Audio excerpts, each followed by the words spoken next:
पितृपक्ष शुरू होने से पहले घर से बाहर निकाल देनी चाहिए ये 5 चीज़ें। कथा।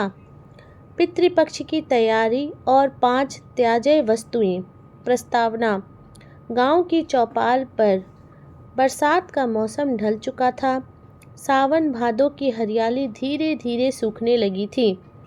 खेतों में धान की फसल लहलहा रही थी और आसमान साफ होता जा रहा था। पूरे गांव में एक अलग सी आहट थी। पितृपक्ष आने वाला है। गांव के बुजुर्ग पंडित हरि नारायण जी चौपाल पर बैठे थे। उनके चारों ओर बच्चे, युवा और महिलाएं जमा थे। हरि नारायण जी अपने सौम्य स्वर में बोले, बेटा, पितृपक्ष का समय देवताओं से भी अधिक पितरों को समर्पित होता है।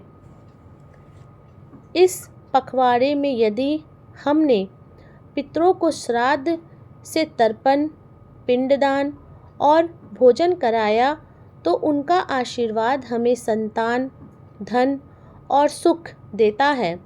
लेकिन एक बात याद रखना, इस पक्ष के शुरू होने से पहले हमें अपने घर से 5 चीज़ें अवश्य निकाल देनी चाहिए।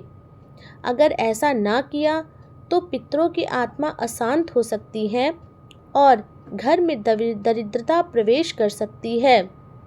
बच्चों ने उत्सुकता से पूछा, बाबा, वो 5 चीज़ें कौन सी हैं? पंडित जी मुस्कुराए और कथा आरंभ की।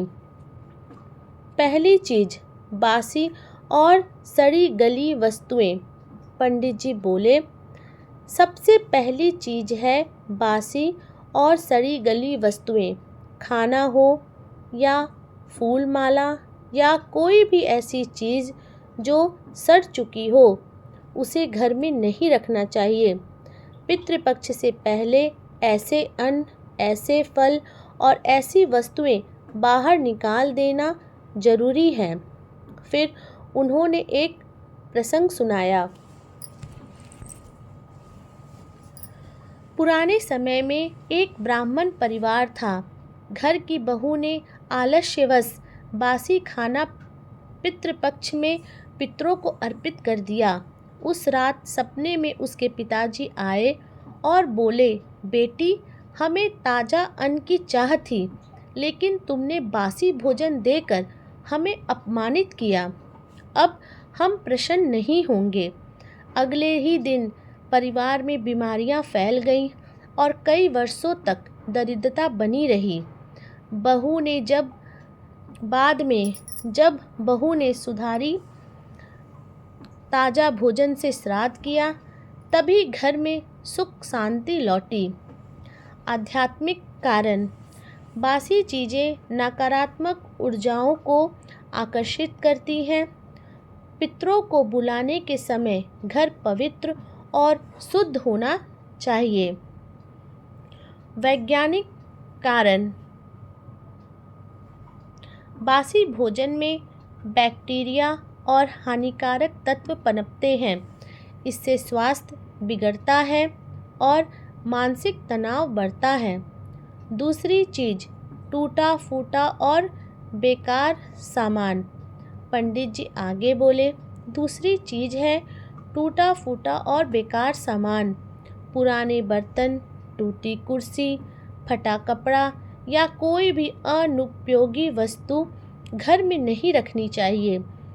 उन्होंने फिर कथा सुनाई। एक सेठ था। उसके घर में टूटी हुई मूर्तियाँ और पुराने बर्तन भरे रहते थे। जब पितृपक्ष आया तो उसने उन्हीं टूटे बर्तनों में श्राद्ध का भोजन रखा। उस रात पितरों ने स्वप्न में आकर कहा, तू हमें अपमानित कर रहा है, हम टूटे बर्तनों में अन्न नहीं ग्रहण करेंगे। उसके बाद सेठ का व्यापार लगातार घाटे में चला गया। आध्यात्मिक कारण। टूटी वस्तुएं घर में नकारात्मक कंपन फैलाती हैं और पितरों के आगमन में बाधा डालती हैं। वैज्ञानिक कारण, कबाड़ और टूटा सामान घर में गंदगी, कीड़े मकोड़े और धूल जमाता है। यह मानसिक अस्वस्थता और नकारात्मकता बढ़ाता है। तीसरी चीज़, नशे और अपवित्र वस्तुएं। पंडित जी बोले, तीसरी चीज़ है नशे और अपवित्र वस्तुएं। शराब, मांसाहार, सिगरेट या किसी भी प्रकार का नशा घर से बाहर निकाल दो। पितृपक्ष पवित्रता का समय है। अशुद्ध वस्तुएं पितरों का अपमान करती हैं। उन्होंने एक कथा कही। एक युवक ने पितृपक्ष में तर्पण तो किया, लेकिन उसी घर के आंगन में शराब पीकर पड़ा रहा।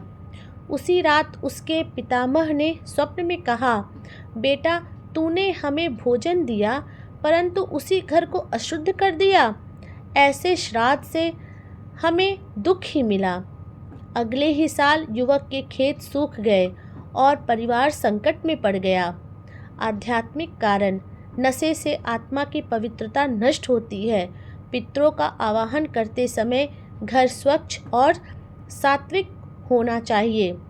वैज्ञानिक कारण, नशे से परिवार में कलह, बीमारी और आर्थिक हानि आती है।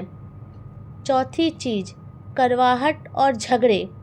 पंडित जी ने गंभीर स्वर में कहा, चौथी चीज़ है कड़वाहट और झगड़े।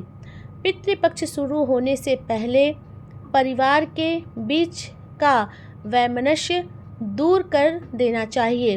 उन्होंने उदाहरण दिया, एक घर में भाई भाई में संपत्ति को लेकर झगड़ा था। पितृपक्ष में उन्होंने श्राद्ध तो किया परंतु आपस में संवाद ही नहीं था। उस रात पितरों ने स्वप्न में कहा, तुम हमें भोजन तो दे रहे हो पर खुद आपस में शत्रु बने बैठे हो। हम ऐसे श्राद्ध को स्वीकार नहीं करेंगे। बाद में जब भाइयों ने मिलकर श्राद्ध किया तो आपस का विवाद सुलझाया। तभी पितरों ने आशीर्वाद दिया। आध्यात्मिक कारण, पितृपक्ष का मूल भाव श्रद्धा और सामंजस्य है। मन में कड़वाहट रखकर किया गया श्राद्ध अधूरा होता है। वैज्ञानिक कारण, घर में झगड़े मानसिक तनाव और नकारात्मकता लाते हैं। शांतिपूर्ण वातावरण ही सकारात्मक ऊर्जा को आमंत्रित करता है। पांचवी चीज़, आलस्य और गंदगी। पंडित जी ने अंत में कहा, पांचवी चीज़ है आलस्य और गंदगी। घर में धूल, जाले, गंदे वस्त्र और अस्वच्छता को पितृपक्ष से पहले हटा देना चाहिए। उन्होंने कथा सुनाई। एक परिवार था जो श्राद्ध का दिन आने तक घर में सफाई नहीं करता था। पितरों ने स्वप्न में आकर कहा, हमारे स्वागत के लिए तुम घर को गंदा रखे हो तो हम कैसे प्रसन्न होंगे। तभी से गांव में परंपरा बन गई कि पितृपक्ष से पहले हर कोई घर की पूरी सफाई करता है। आध्यात्मिक कारण, स्वच्छता से सकारात्मक ऊर्जा आती है और पितरों का स्वागत अच्छे से होता है। वैज्ञानिक कारण, गंदगी से बीमारियां फैलती हैं और घर में अस्वास्थ्यकर वातावरण बनता है। निष्कर्ष, पंडित जी की शिक्षा। चौपाल पर सबने ध्यान से पंडित जी की बातें सुनी। उन्होंने अंत में कहा, तो बेटा याद रखना, पहला बासी और सड़ी गली चीज़ें, दूसरा टूटा फूटा सामान, तीसरा नशे और अपवित्र वस्तुएं, चौथा कड़वाहट और झगड़े, पांचवा आलस्य और गंदगी। इन पांचों को पितृपक्ष से पहले घर से बाहर निकाल दो। ऐसा करने से पितर प्रसन्न होंगे और उनका आशीर्वाद परिवार पर बना रहेगा। गांव के सभी लोग प्रणाम करके घर लौटे और अपने अपने घर में इन बातों को अमल में लाने लगे। अंतिम संदेश, पितृपक्ष केवल एक धार्मिक अनुष्ठान नहीं, बल्कि परिवार को शुद्ध, स्वच्छ और सामंजस्यपूर्ण बनाने का अवसर है। पितरों को प्रसन्न करने के लिए इन 5 चीज़ों का त्याग अनिवार्य है। जब घर से नकारात्मकता बाहर जाएगी, तभी सकारात्मक ऊर्जा और पितरों का आशीर्वाद अंदर आएगा। धन्यवाद।